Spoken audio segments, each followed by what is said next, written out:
Stéphane. Salut Karim. Merci de nous accueillir ici à Bruxelles. Avec plaisir. Première année pour toi ici au Bruxelles. Exactement, c'est la première. Ouais. Tu fais partie maintenant de l'équipe nationale 3-3, ça fait quelques années qu'on te voit sur le circuit. Et ton ressenti sur les premiers tournois, toi qui venais vraiment du 5-5, quel a été ton premier ressenti tout d'abord en arrivant sur les compétitions de 3-3? Dès que je suis arrivé au tournoi un petit peu international et tout ça, là c'était vraiment différent. L'intensité, l'agressivité, le rythme est tout à fait différent.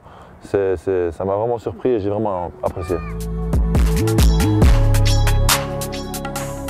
Je pense qu'aujourd'hui, au niveau du 3-3 en Belgique, il y a vraiment un axe de développement à avoir, qu'il y a du potentiel chez les jeunes justement?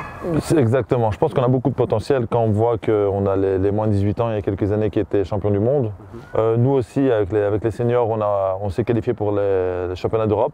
Justement, en revenant sur les championnats d'Europe qui devaient avoir lieu à Anvers, grosse déception pour toi de ne pas avoir pu participer à cette compétition, encore plus en Belgique? C'est sûr, voilà, c'était chez nous. C'est sûr que voilà, on travaillait dessus depuis un petit temps. Et c'est un peu vraiment dommage qu'on n'a pas pu faire ça. Ouais. Et tu n'as pas hésité une seconde quand on t'a convoqué justement pour les convocations de 3-3 pour venir en équipe nationale? Tu t'es dit, allez j'y vais, j'ai pas fait le 5-5, j'étais pas en senior en 5-5, donc j'y vais, le 3-3 c'est vraiment aussi une chance de porter le maillot de l'équipe nationale? Bien sûr, exactement. Je me suis même mis mon club à dos quand j'étais à Mons l'année passée. Mais voilà, j'ai parlé avec le staff et tout ça, ils n'étaient pas trop pour que je parte avec l'équipe nationale pour le 3-3 et tout ça. Après c'est un choix que j'ai pris et voilà, j'étais content de le prendre. Donc tu es quand même un ambassadeur du 3-3 en Belgique à l'heure actuelle. Exactement. Pour en revenir un peu plus sur le jeu, pour toi, quels sont les 3 meilleurs joueurs, les 3 MVP sur le terrain? J'ai beaucoup aimé Lasmanis.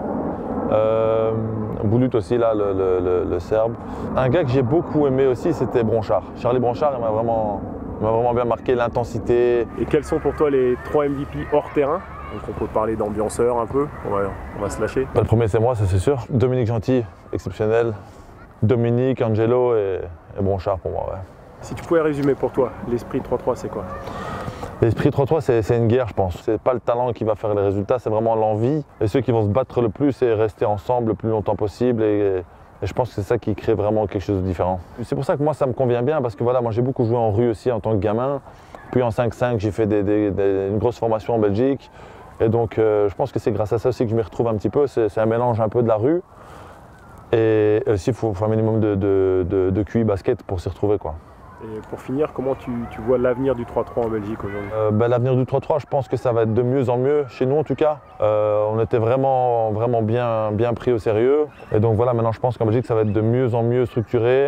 Et il y aura de plus en plus de gens qui regardent, qui s'intéressent et tout ça. Stéphane, merci. Merci à vous d'être venu. De rien. Et à bientôt sur les terrains. Merci beaucoup.